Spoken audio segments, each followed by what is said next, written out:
Hi everyone. Continue our video series here on tasks within Blackboard to be able to get you started.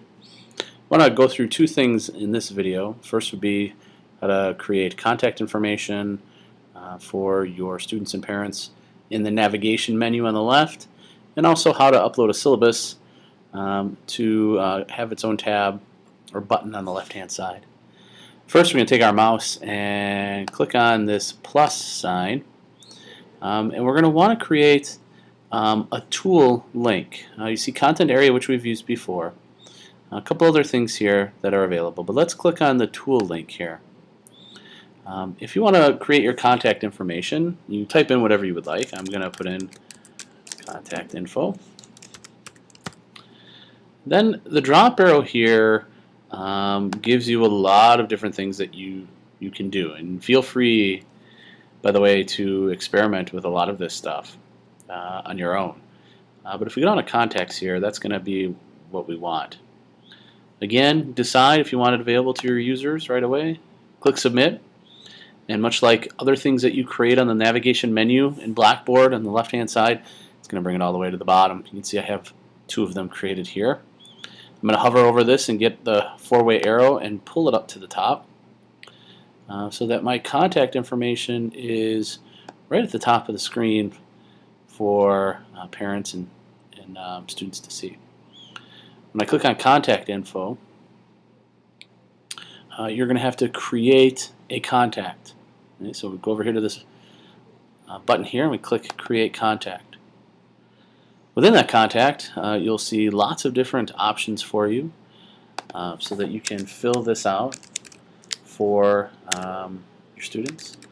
I'm going to fill some of this out quickly so that we can see what it looks like when we publish it. This is a nice tool for students to have quick access to your information. Again, you can plug in these other things. You can make a profile available, which is yes. You can attach an image. I think my contact information has an image attached to it. We'll see. And then you click submit. And what happens is you get a nice little contact information here with email and phone number. Okay, I didn't put much other information in there. If I wanted to, I could hover over this drop arrow and I could edit this, and it would take me right back to the screen that I was just at, and I could do some of these other wonderful things like office location, which is, for me, is room 910,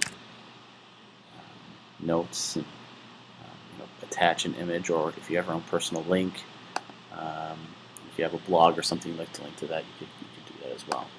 Okay, so that's how you create contact information on the left hand side, and when your students click on that, they can get to your information right away. The other thing that is helpful is to create this little syllabus tab right here. This is a finished product, so we're going to not look at that. We'll create a different one. But if I want to create a direct link to my syllabus and have that available right away instead of creating a folder or a tab down here in our units, if we want to keep it separate for the ease of our students, we're going to hover over this and we're going to go down here to blank page. Okay, under the blank page, again, you're going to have to name it. Let's name this one Syllabus 2, just so it doesn't get confused with our other syllabus. Again, you'll see sort of a pattern here with Blackboard. They will ask you if you want it available right away, and I almost always click that depending on what is happening in class. Okay, this is what a blank page looks like. Okay, and a blank page will give you certain things. It gives you the text editor so that you can put information in here. Since this is our syllabus, you could have something like make sure you understand the class syllabus. Okay, I have all the tools in the text editor that we've talked about in other videos. But where do we put the syllabus? Here's where we find sort of the browse my computer. Again, looks different because I have a Mac here. This would be sort of like an email attachment that might come up. Okay, but we would find where our syllabus was. I'm just going to attach this. I know this says announcements, but if I had a syllabus, I could find it. I'm sure I do somewhere for my years of teaching.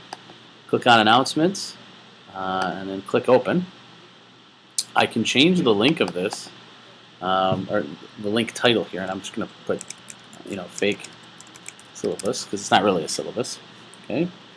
I can permit users to view it. I can track the number of views. Again, a lot of the same options that we've seen in other parts of Blackboard. Click submit, and there you have it. Now, where is syllabus 2? I don't see it over here. Remember, we created it, and almost all of that creating stuff goes all the way to the bottom. I have to turn edit mode back on, because if I don't, I cannot move it. Right, so I go to the bottom here, get my 4-way arrow, and I'm going to bring this up all the way to this area right here with syllabus. Okay. Now, one of the things that I think is interesting is trying to make sure that you keep the user in mind at the end here. Having pertinent class information here is nice. Having your units here is nice. Having a nice divider. I have, for me in this class, did a lot with Google Blogger and Google Sites, and did some stuff with Google Apps, and so I created a section for that. And some of these ones down here are some of my hidden ones that I don't let people see that I work with. So that it's just a nice way to keep it organized for the users of your class. Okay, hopefully I've been a help of you. If you have any questions, feel free to stop by and see me.